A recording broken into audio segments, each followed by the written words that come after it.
Ha habido el otro día una polémica. Incluida la ciencia, que la ciencia es cultura. Claro, es una parte importantísima, este divorcio que a veces hemos hecho en España, ¿no? Cultura es lo que hacen los pintores y lo que escriben y los músicos, ¿no? Y los científicos, los investigadores. Todo eso forma parte del conocimiento humano, lógicamente. Ha habido una polémica en Twitter el otro día entre Arturo Pérez Reverte y un determinado, no sé qué, tuitero, que dijo: la cultura tiene que ser toda gratuita. Y Arturo Pérez Reverte estaba que ha escrito un artículo fantástico sobre esto. ¿No? ¿Y de qué viven los que la hacen? Exactamente. No, eso tiene que dedicarse a comer, a tomar agua y pan como mucho. No, y ya tiene bastante. ¿Lo mantiene usted? Pues lo mantiene usted. Bien. Todo gratuito. Claro. Estamos en la España de las subvenciones. Que pague el Estado a los autores. Yo que haya subvenciones me parece bien. Pero no hay que confundir que haya subvención con que sea gratuita. Pese a que cuesta 1,50, el metro y el autobús de Madrid está subvencionado. Por eso cuesta 1,50. Pero si no costaría 4. Es un servicio público. Claro, pero es un servicio público de primera necesidad. Claro. Por tanto, a mí que haya determinados niveles de subvenciones, hasta cierto nivel, para determinadas cosas y no otras que se consideran esenciales, por supuesto. Pues sí, y la cultura es esencial. Yo lo que creo que tiene poco sentido, me hará... Pagar a los autores algo para que escriban según la... Claro. La mentalidad que impera en ese momento en el gobierno, sea de no de aquí a aquí o de allá. El dirigismo, la intermediación que no... Sí. El IVA excesivo. Terrible, eso ha sido una claro, el no incluir como un elemento fundamental del proceso educativo el fomento de la reflexión y la capacidad crítica y por tanto discriminadora y de producir y de administrar tu propio caudal de conocimientos y de cultura de los estudiantes en todos sus grados. El no incluir la ciencia y la tecnología como una parte sustancial de la cultura. Todo esto sí me parecen problemas mayores. Esto sí me parecen problemas mayores. Aparte de ahí, creadores los hay mediocres, malos, buenos, regulares, que, por cierto, eso es algo que en general o determinan los críticos o determina el público, o una mezcla, o tus pares, que son los tres elementos habituales. Yo, por mi profesión, estoy muy acostumbrado al juicio de los pares, ¿no? Claro. A mí en general, al final es casi el que más me importa, claro. Quizás por deformación profesional, ¿no? El de público también me interesa, por supuesto, pero bueno, y el mío propio, esa propia voz interior que dice, ¿lo lograste o no lo lograste, no? Esto es auténtico, o esto no acaba de ser, o esto es copia, o esto... Bueno, esto. No es que más decirte, Ana, yo de esto... Lo entiendo perfectamente. Pues esta otra novela, de Alberto Infante, Bajo el agua, ¿cuándo la publicaste? A esta le tengo mucho cariño, porque esta novela la escribí al hilo un poco de las lecciones que yo saqué releyendo Juan Surojaño. Esta es la novela única. Esta es la única que tengo publicada. La saqué en 2011. Es una novela que empezó como una serie de relatos independientes. Cuando tenía escritos 3 o 4 me di cuenta de que eran correlativos, de que los personajes, una parte, eran los mismos y de que había huecos que había que llenar. Y dije, esto da para... Y entonces al final me quedó un texto. El primer capítulo de esta novela es una de las cosas que yo creo que es lo mejor que he escrito nunca. El primer capítulo, que se llama Bajo el agua, que además es una paráfrasis de un texto de Maupassant, que es grande, ¿no? Del relato. Y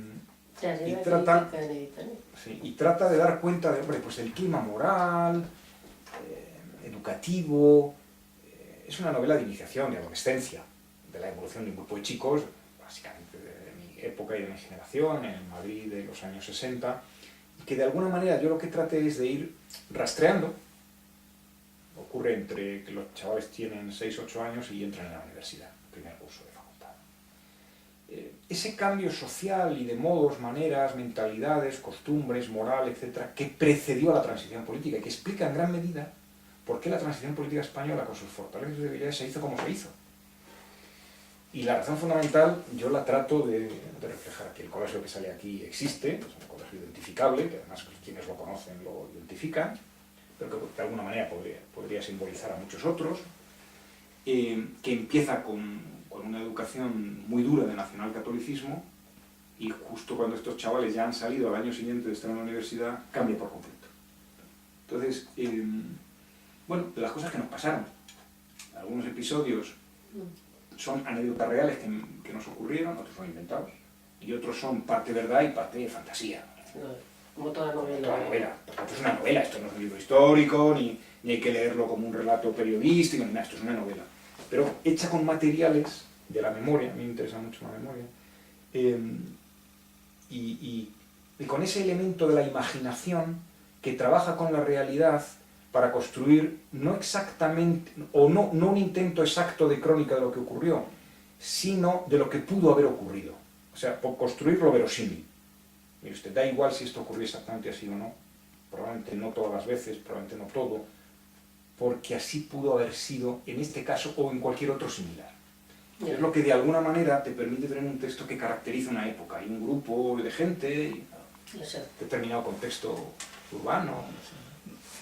Esta novela también se distribuye esta por está, los mismos sitios. Por lo mismo, esto lo encuentras en las librerías y en la editorial todavía, les llamé el otro día, todavía les quedan ejemplares de la segunda reimpresión, porque esto se ha reimpreso 2 veces, y estarían encantados de poderles dar salida.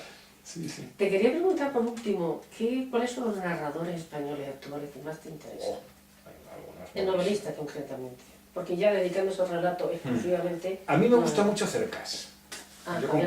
Yo comprendo que es una opinión que a veces mis amigos no todos comparten. De Salamina.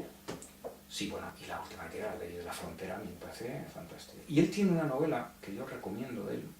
Tiene Anatomía de un Instante, que es un libro precioso, vamos, pues estas cosas, que no es novela exactamente, es una recreación ficcional de un momento histórico determinado, pero tiene una que es La Velocidad de la Luz, que yo recomendaría que mucho novelista joven se leyera, porque es un trasunto, no sé si inventado en parte o real, de cómo el éxito te puede destruir. Y mucho más que el fracaso. Claro, y es una joyita, La Velocidad de la Luz, que yo creo que la publicó después y a raíz del éxito de Soldado Salamina.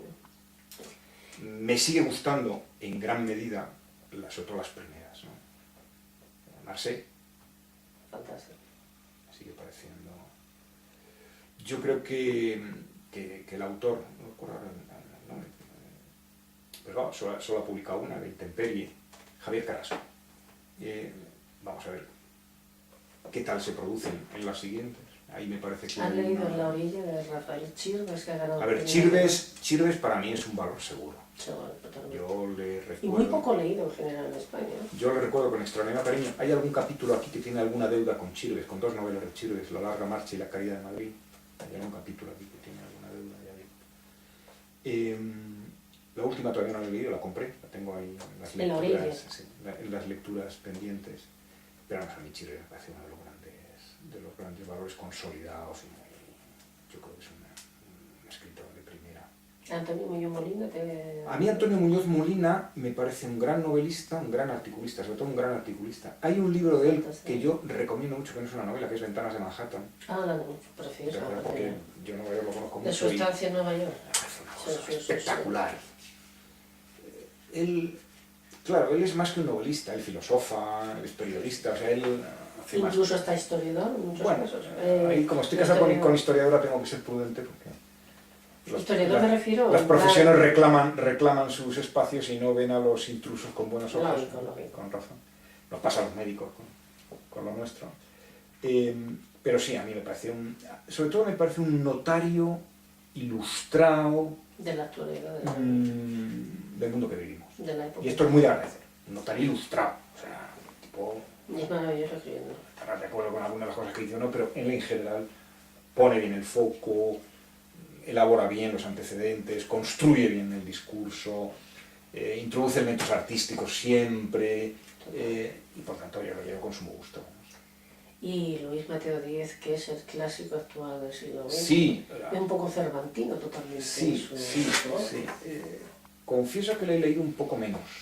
Pero tiene obras geniales. Pero es un defecto mío, Nobel, que yo le haya leído menos, es un defecto mío. Sí, creo que Luis Mateo Díez es un gran escritor. Esto es triste. Es que tiene esa especie de sobriedad de Castilla, del norte de Castilla. Ya, hombre, pero Delibes tiene esa misma y no Y es triste todas las bueno, veces. Delibes a su vez, fíjate, también tenía obras que reflejaban muy bien la soledad. A mí que a Delibes no le dieron el premio Nobel es una de esas cosas que llevo mal. Esta injusticia se Llevo mal, o sea, lo llevo mal. Cela Umbral, ¿te interesa? Bueno, Bratina, Mortal y Rosa, que son... Es una maravilla por su hijo muerto. Alucinante, hombre. No. Solo con eso Sí, ya se justificaba su... se justifica. Y Cela tiene 2 grandes novelas y todo lo demás muy prescindible, con el debido respeto, con la excepción de Los viajes a la Alcarria, que me parecen unos libros maravillosos. La Colmena, te refieres. Sí, La familia de Pascual. Y La familia de Pascual Duarte, que yo creo que es mejor. Esas 2 novelas Claro. y Los viajes a la Alcarria le justifican también. O sea, no necesitas leer mucho más ni... Era también un poco el... Tenía cierta forma quevediana. Cela era bastante provocador. Sí, bueno, Por eso hay mucha gente que no, pero es... tú él tenía una personalidad que Es no es grandioso caso, escribiendo. no es caso... Es que hemos tenido grandes autores en Magnífico, España, magnífico. pero fantástico. Y mucho poco conocido por razones de exilio. Massaud era un escritor. Bueno, La forja de un rebelde de Barea, de la que se hizo una serie de televisión maravillosa, que la han repuesto varias veces. A mí me parece un libro de estos tremendos. Tenemos escritores poco conocidos de comienzos del siglo XX, como Felipe Trigo, que del naturalismo más murió duro. joven, si no me equivoco. ¿Sí? Murió joven. Felipe Trigo, que era médico, también. Bueno, claro, no, vamos a ver, madre mía. Julio Llamazares, que tiene grandes novelas. Julio Llamazares, qué nostálgico, qué tierno es. Y sobre todo, cómo se nota la bonomía en este hombre. Sí. Es de una timidez que se traslada en su literatura. Eduardo Mendoza. Fantástico. Ya quiero decir, si vamos sacando, pues van saliendo, ¿no? Y Javier Marías. Al Sí. famoso Arturo Pérez Reverte con sus obras de... A ver, yo de Arturo Pérez Reverte, si quito todo lo de A la Triste y me pongo con lo demás, yo creo que tiene 2 o 3 grandes novelas. El pintor de batallas es excelente. Sí. El pintor de batallas es muy bueno. Y luego tiene un libro, para los compañeros de profesión, es un libro innominado, pero que a mí como lector me produjo una sensación tremenda, que son sus relatos de la guerra de Bosnia. El libro se titula Territorio Comanche. Ah, sí, de los artículos. ¡Guau! Eso es... Eso sí, claro, no deja títere con cabeza y los títeres son todos reconocibles y están ahí fuera. Claro, nunca se lo han Por perdonado. eso tiene mucho de... Nunca se lo ha perdonado. Yo no sé, ni puedo saber, porque no estaba allí, si lo que dice de todos sus colegas es verdad o no. Casi me da igual, porque si lo leo como un relato de personas que yo no conozco, me da lo mismo. Y como tal relato, a mí me parece un prodigio Como reportero, de reportaje, ¿eh? Y además, O sea, me parece una cosa... Es un de guerra especializado en el juego. Otros aspectos de él me resultan menos agradables, menos gratos, pero bueno. Ya entiendo por qué lo dices. Pero, en fin, uno lee literatura, no... De las ideologías... No se va a vivir con el autor. Quiero decir que Céline probablemente me resulta todavía menos grato, si cabe, pero El viaje al fin de la noche es una obra maestra. Bueno, pues claro, esto es así. Es que hay grandes autores en España, hablando solamente de España, grandes autores que quizá no se le ha hecho a todos la justicia debida. No, en España ya lo dijo Luis Rosales una vez, un poco antes de morirse, a un periodista extranjero, hablando del asesinato de Lorca, le preguntaban siempre lo que estaría muy cansado de hablar de esto. La casa encendida. Y entonces, en un momento determinado, se para y dice, mire, ¿sabe qué? Es que verá, usted tiene que entender que en España la envidia mata más que el odio. Total. Bueno, pues una frase que sí se me quedó grabada, me parece luminosa, es decir... Somos un país de envidiosos. Sí, si esto ya lo decía Suetonio de los hispanos que fueron con los antoninos a Roma en el siglo II, la corte. Buenos administradores, en general frugales y menos corruptos que los que tenemos aquí, pero muy provincianos, un poco estrechos de mentes y sobre todo muy envidiosos, decía él. Se dice, la Francia es la codicia. Claro. Bueno, parece que era una constante, ¿verdad? Fíjate, Cela lo que tardaron en darle el Cervantes, que fue casi en los últimos años. Lamento esta intromisión en las citas clásicas, que probablemente no son esas.